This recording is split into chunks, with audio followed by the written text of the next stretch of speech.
Prime Minister Anwarul Haq Kakar is currently in China to participate in the third Belt and Road Forum for International Cooperation. This visit coincides with the decades-long celebrations for China-Pakistan Economic Corridor, the flagship project of the Belt and Road Initiative. Prime Minister's visit program has four key components: participation in the forum, meeting with Chinese leadership and other senior officials, meeting with other participating leaders at BRF, and interactions with Chinese entrepreneurs, think tanks, and media. At the BRF, the Prime Minister outlined Pakistan's vision for global connectivity through BRI and the pivotal role of CPEC in creating economic opportunities and mutually enriching outcomes as a corridor for growth, innovation, and a green economy.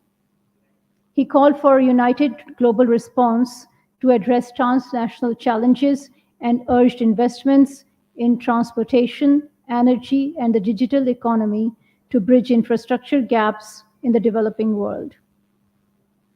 Yesterday, the Prime Minister held a delegation-level meeting with Premier Li Qiang.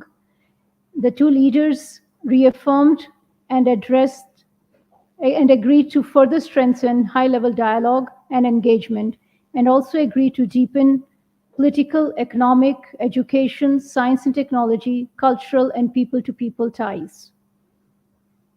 The two sides will also reaffirm their commitment to strengthen bilateral relations and synergize efforts for the next phase of CPEC. The two sides have signed a number of MOUs agreements in areas of connectivity, communication, and transport, including ML1, trade and commerce, food security and research, health, industrial cooperation, climate change. The Prime Minister will meet the President Xi Jinping today. The two leaders are expected to discuss the strategic direction of Pakistan-China relations. The Prime Minister will also meet the Minister of the International Department of Communist Party of China and Chairman Sitka. On the sidelines of the Belt and Road Forum, the Prime Minister has met with fellow leaders participating in the BRF, including the President of Kenya, President of Russia, and President of Sri Lanka. He has also met the UN Secretary General Antonio Guterres, to whom he urged to play a proactive role to end killings and carnage in Gaza. The Prime Minister has also interacted with the heads of leading Chinese companies as part of efforts to expand Pakistan-China economic partnership.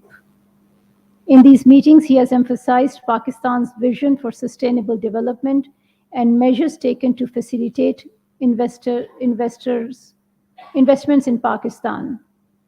He has urged Chinese executives to consider investments in vital sectors of ICT, agriculture, renewable energy, and mining.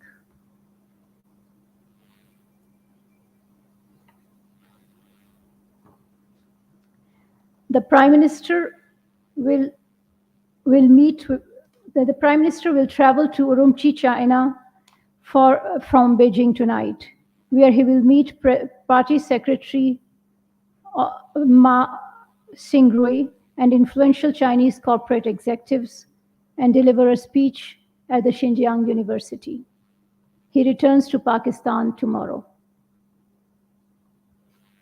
Pakistan remains deeply concerned about the situation of our Palestinian brothers and sisters in Gaza. We strongly condemn the Israeli aggression and blockade, particularly the recent attack on a Gaza hospital. Israel's actions violate international humanitarian and human rights law. Deliberate attacks against civilian targets constitute war crimes and crimes against humanity. We call for an immediate ceasefire, an end to the siege of Gaza, and the facilitation of humanitarian corridors for unrestricted relief supplies. At the urgent ministerial meeting of the OIC Executive Committee held in Jeddah yesterday, which was co-convened by Pakistan and Saudi Arabia, the foreign minister stressed that the core issue underlying the conflict was the failure to implement the two-state solution. He reaffirmed Pakistan's unwavering support for Palestinians' self-determination and advocating for establishment of a secure, contiguous, and sovereign Palestinian state. The joint communique adopted after yesterday's meeting reflects the unified stance of the Muslim Ummah on the Gaza situation. Pakistan has been actively engaged in consultation with OIC member states as part of our contribution in developing this consensus. In this context, the foreign minister has held meetings with the foreign minister of Saudi Arabia and the foreign minister of Kuwait. In the leading up of the meeting, he held telephone conversations with the foreign ministers of Iran, Jordan, Turkey, and the UAE. These conversations were centered around an in-depth discussion of the evolving situation in Gaza, with particular focus on the ongoing humanitarian crisis faced by the Palestinian people due to Israeli aggression and the siege of Gaza. These diplomatic exchanges exemplify Pakistan's steadfast commitment to fostering regional stability and advancing the cause of peace in the Middle East.